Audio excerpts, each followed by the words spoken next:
So I want to share with you today on Fetta Facts a real story of a client that's doing something incredible with their sacred account. You need to hear about this.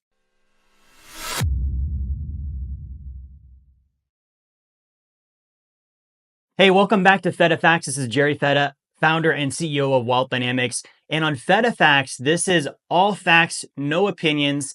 And so I want to share with you a fact about the banking system, right? And I want to give you an example of what one of my clients is doing with this and doing about this because it's pretty incredible. And I think that once you see this, if you have a sacred account, you're going to want to follow along. If you don't have one, you probably are going to want to get one after you learn what he's doing and what's happening. Okay. So the first thing I want to go over with this is a rule of economics that most people don't understand, right? And this is a quote. It comes from a guy named R. Nelson Nash, one of my mentors.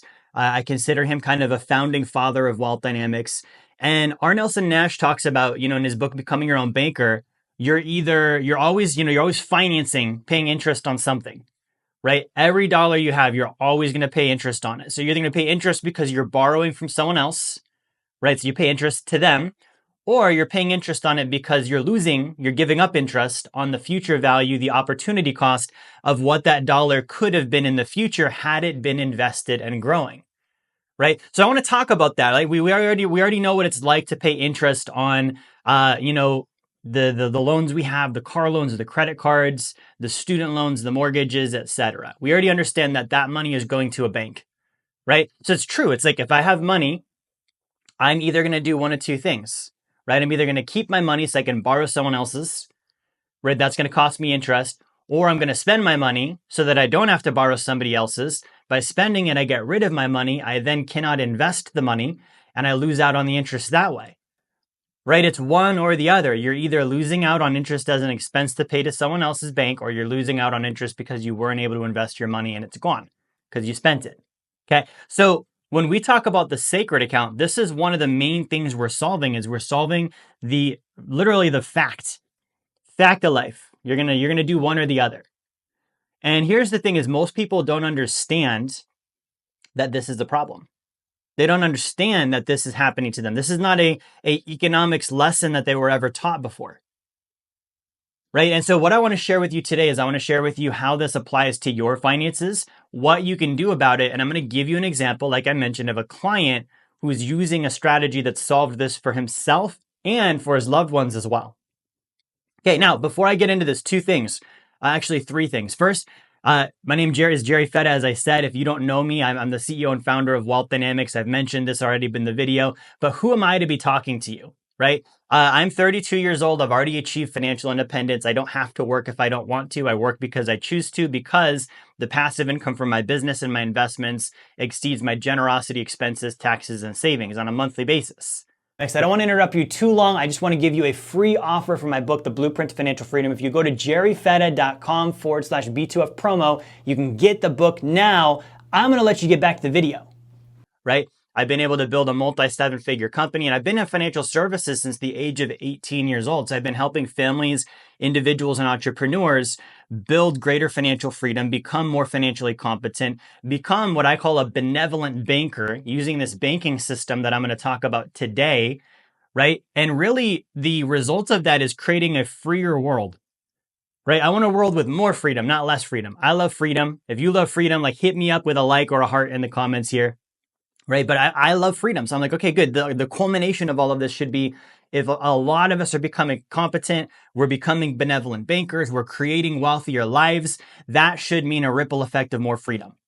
Right. So that's who I am. And so I started out broke. I started out, in the lower class income growing up. I didn't know anything about finances. I lived in Alaska, 62 kids in my graduating class in high school, C-average student, didn't go to college, none of these things. There's no reason why I should be where I'm at today.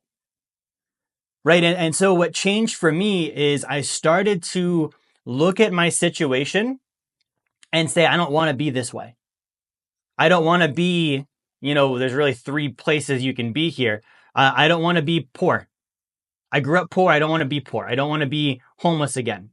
I don't want to be struggling. I don't want to be getting food from the food bank. I don't want to be looking for free lunches and those types of things. I've done that. That's not me. I don't want that. That's not what I want to be. I also looked at the middle class and I was like, I don't want to be the middle class. The middle class is not that much better. Like, it's like, okay, you barely have enough money to survive. Your head is barely above water at all times. You're one missed paycheck away from an emergency, right? There's no abundance there. It's like this constant struggle.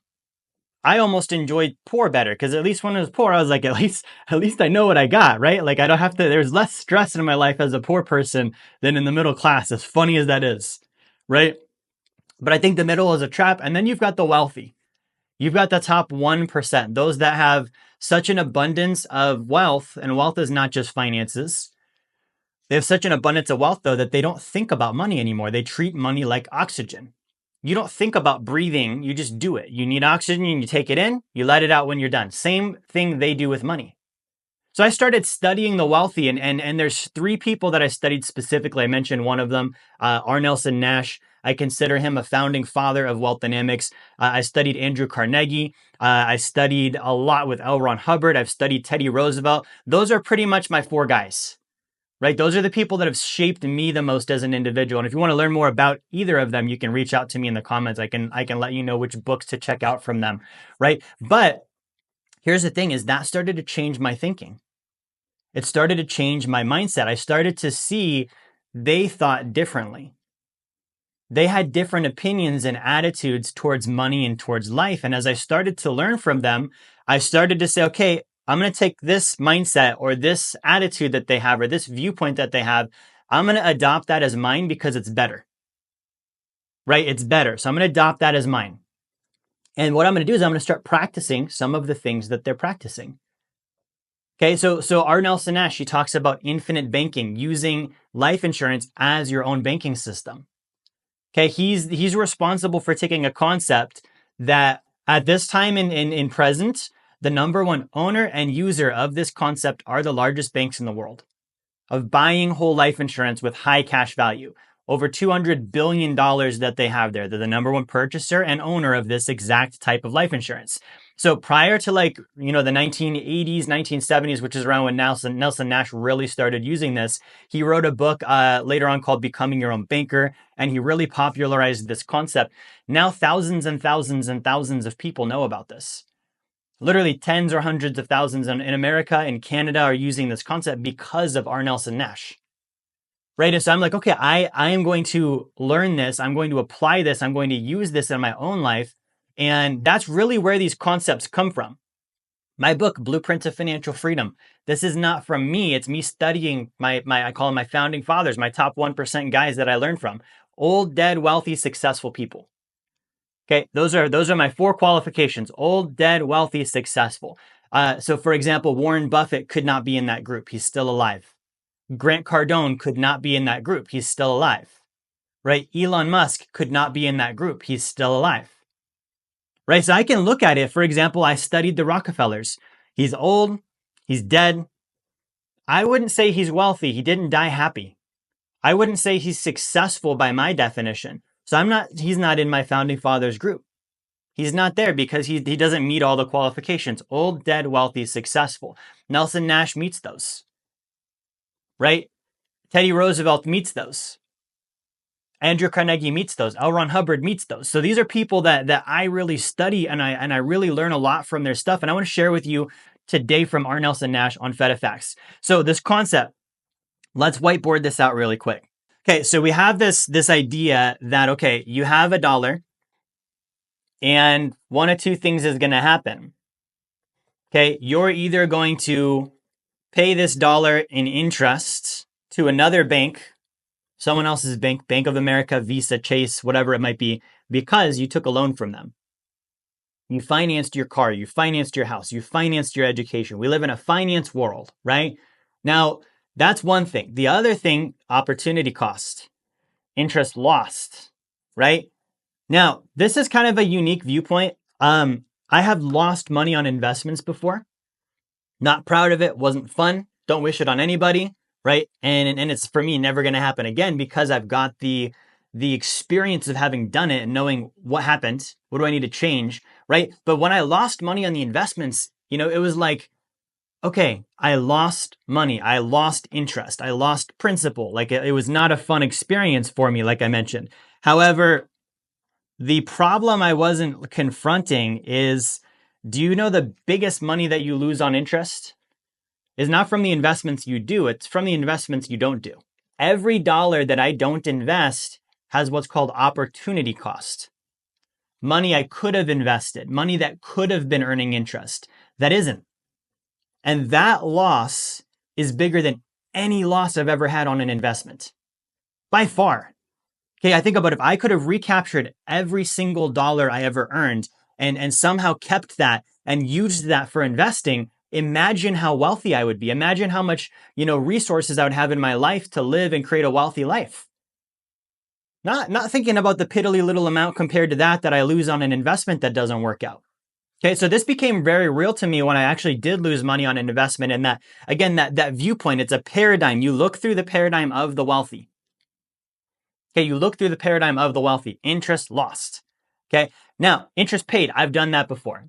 I knew that one. I was a Dave Ramsey guy. Again, back when I was doing Dave Ramsey, I was an endorsed local provider for investing with him in about 8 different states. I did that for several years. We helped a lot of clients with the Dave Ramsey baby steps, but that was all about don't pay interest. Pay off your loans, don't pay interest. And I found myself in this problem. I was like, okay, so I avoid the interest paid. Like I've got money on loans and I take my dollars and I pay these loans off. They're gone. Okay. And I'm celebrating because I'm like, yes, I don't have to pay interest to the banks anymore. Then I realized this concept that Mr. Nash talks about. Well, Jerry, you just lost interest because that dollar you just put towards your debt, it's gone now. You will never be able to invest that dollar again. It is out of your life forever. Imagine what it could have been if you would have invested it. And so I'm in this problem of like, do I pay off the debt? Do I invest? And that's where you get into like, well, you're either Dave Ramsey and you pay off all your debt, or you're Robert Kiyosaki and you use debt and leverage on other people's money.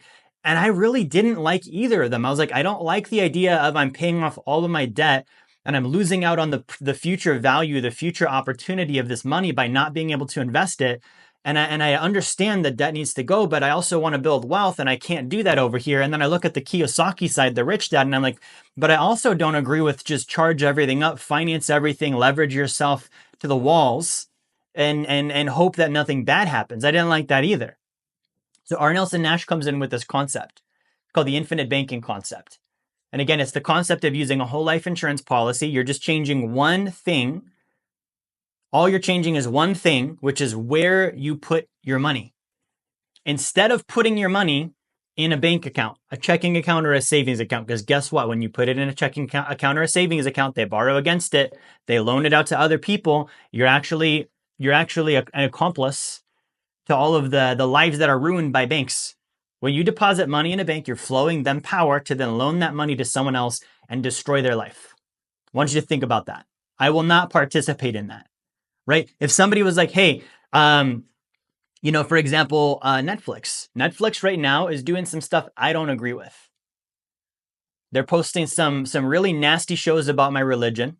Don't agree with that. They're supporting political candidates I don't agree with, right? And they're doing it very openly. So guess what? I'm canceling my Netflix subscription. I will not flow them power. I will not support them, right? And it doesn't matter if other people do. That's up to them. But I'm saying for me, that goes against my personal values and integrity. I won't do it.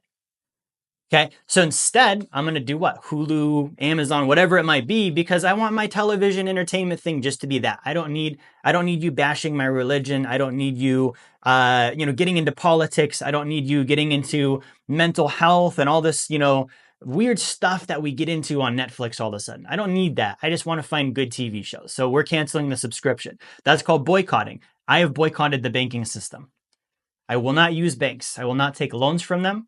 I will not deposit extra money with them. I've got to use them for my debit cards, my credit cards, my checking accounts for my daily transactions, because right now that's the way you do it. But I don't keep extra money in a bank for any reason whatsoever.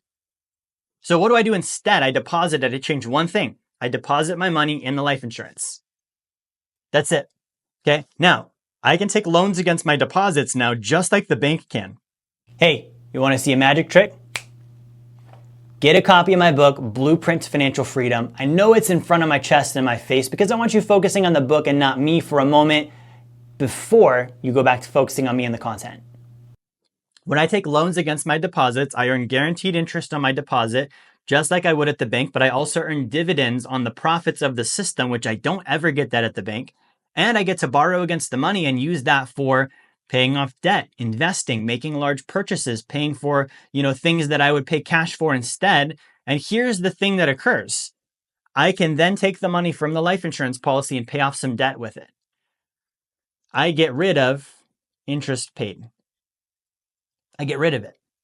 Okay, now over here on the interest lost side, because that money is still growing in the life insurance, I'm also not losing on this end either. I've got both. I'm not paying interest to another bank. I'm not losing interest because of the loss of the future value of the money. You tracking with this? So this is beautiful. And if you don't do this, you will lose money on both sides throughout your life, and it will be the reason you don't build wealth. Okay, you need to recapture and be more efficient with the money you're already bringing in. Okay, we've known this quote. It's not just what you make, it's what you keep. Okay, well, it's also not just what you keep, it's where you keep it. Okay, if you buy ice cream and you keep it in the closet, it's not going to be there when you need it because that is not where you keep it. If you have money and you keep it in a bank account, it's not going to build wealth for you because that is not the thing a bank account does. You see what I'm getting at here? So this system changed my life completely. Now I want to show you what my client did. This was genius. And I didn't even know he did it till I talked to him yesterday. I was like, you sly dog. Like, thank you for telling me this. Right? So he has his sacred account. Just like me, all he did was change one thing, which is where he puts the money.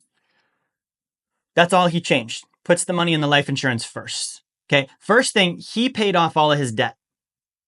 He borrowed against his life insurance. He paid off all of his debt. He's no longer losing interest by paying it to another financial institution. Okay. That's good. That's done. On this end, because he did that, he's also not losing out on opportunity costs. Right? Because his money still grows while he's using it for the debt. Okay, so there's this thing, it's called being a benevolent banker, right? Here's a good rule to live by. Banks aren't your friends. I don't know if you've taken a look. 2008, look what they did to us. 2020, look what they did to us. Tech bubble, look what they did to us. If you're old enough to remember what they did in the 80s, go ahead and remember that too, right? Banks are not our friends. Literally, there's an entity called the Federal Reserve Bank that suppresses the entire country, and it has shareholders, and guess who those shareholders are? The largest banks in the country. They're not your friend. They're not here to help you. And I'm not talking about the $60,000 a year cashier at the front desk with a husband and 2 kids, and she's smiling and nice. She doesn't know about any of this. She's not aware. She's just punching the clock and doing her job like everyone else. So I'm not saying that person is wrong. I'm not saying that person is the one that's suppressing the country. I'm saying the people who run the system, the people who run and own that system are the ones suppressing us, right? So they're not our friends. That's why I'm boycotting them. They're not my friend. They're not your friend. They're not anyone's friend. All they care about is making as much money as possible off of you for as long as they can without going to prison. That's literally the game. If you're in the banking business and you're not a benevolent banker, it's how can I get the most money from people while giving the least amount to them and not go to prison for it? That's how they make money, right? And if you don't believe me, you can go look up anything on the 2023 bank failures. You're going to see this. We're about to have some more, right? Banks have more unrealized losses than in 2008 right now. It's not a good thing. Okay, so banks are not our friend. So when you use the banking system to eradicate banks from your own life, you become that much more free. You're creating a freer world around you, starting with yourself. You start investing, you become more free. But here's the thing I love is when you build wealth, you're creating a wealthier life for yourself, your loved ones, and ultimately the world around you. It creates more freedom for all of them. So I have a client, he did all this, right? He pays off his debt. Boom, done, building up reserves. And his girlfriend has a car loan. And he gets this bright idea. He's like, wait, right now, I have a banking system with my sacred account, right? And my girlfriend, whom I love very much, currently pays monthly principal and interest to a bank. And that bank isn't her friend, and they're not benevolent. Benevolent means you're good. you're giving, you want to help society, you've got good intentions and good wishes. And he's like, they're not benevolent. So why don't I loan her the money to pay off the car note with them, and then she takes the old payment and pays it back to me instead? What a brilliant idea. So he does this. He borrows against his sacred account. The money's still growing this whole time. He loans it out on his girlfriend's car note, pays off that debt. That's gone, right? She's making a car payment back to him now, principal and interest every month. And guess what? He's making her more free. Who do you think is going to be a better banker for her to bank with, right? The local bank or Bank of America, whoever it might be, or the person she loves, right? So she actually is like contributing to helping him. He is contributing to helping her. Both of their lives are improving. Both of them are becoming more free. He's earning interest on this car loan, plus his money still grows while he's using it. And then she's able to say, hey, I don't have to pay money to that bank. I can pay it to his bank instead. I'm helping him out. It's a win-win, right? It's the equivalent of like buy local, right? If you buy food at a restaurant that's owned by a local family in your community, right? That money stays in your community, doesn't it? It helps that family. They're going to spend it in the community. It stays there and the whole town becomes richer because of it. As soon as it leaves, you go to a restaurant that's not local, it's a big chain, that money leaves, right? It's no longer helping your community. It's going elsewhere. Okay, the same principle would apply. If she's banking with someone else, that's not helping her. It's not helping her life with him. Right? Like he's not benefiting from it. She's not benefiting from it. So by changing this one thing, I'm going to pay my loan here to this guy's bank, my boyfriend's bank instead, in her case. This helps him. It helps me. It helps our possibly our future family even, depending on where they go with this relationship. Right? But it's such a brilliant move because that is the thing that a benevolent banker does. They look at, how do I create more wealth and more freedom in my life? How do I create more wealth and more freedom in the lives of those that I love? How do I create more wealth and more freedom in the world around me as well? Right? So guys, he changed one thing first. Okay, where he puts his money. Now, why did he change that one thing? Because he changed one other thing prior to that. Where he gets his information. Where he gets his information. Right? So if you look at, okay, where do I get my information? If it's financial education from a financial advisor, guess where they got it from? Banks and Wall Street. That's the definition of letting the fox guard the henhouse. You need to change where you get your information, right? So I've written my book, Blueprint to Financial Freedom. That's a summary of what I've learned.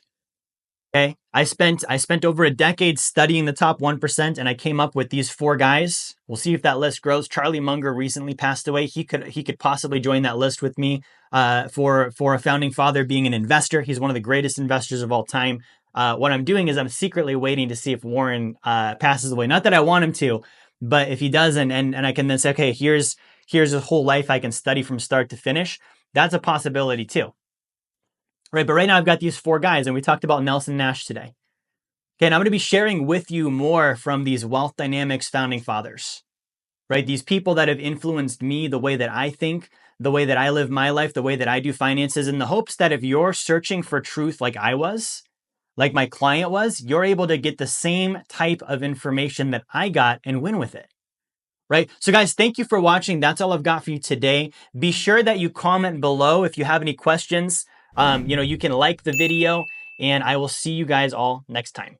Hey, this is Jerry Fetta here. I want to thank you for watching my video, watching my content. I hope you enjoyed it. If you would like to learn more about the Blueprint to Financial Freedom and how you can achieve passive income that exceeds your savings, your expenses, your taxes, your generosity, and build wealth like the top 1%, I want to encourage you, grab a copy of my book, The Blueprint to Financial Freedom. You can go to jerryfetta.com/B2F promo, or you can click the link in the description of the video here. The copy is free. You cover your shipping. We'll send the book out to you, and we'll send you an email with a bunch of great bonus material also for free. Get the book, subscribe to the channel. I'll see you on my next content.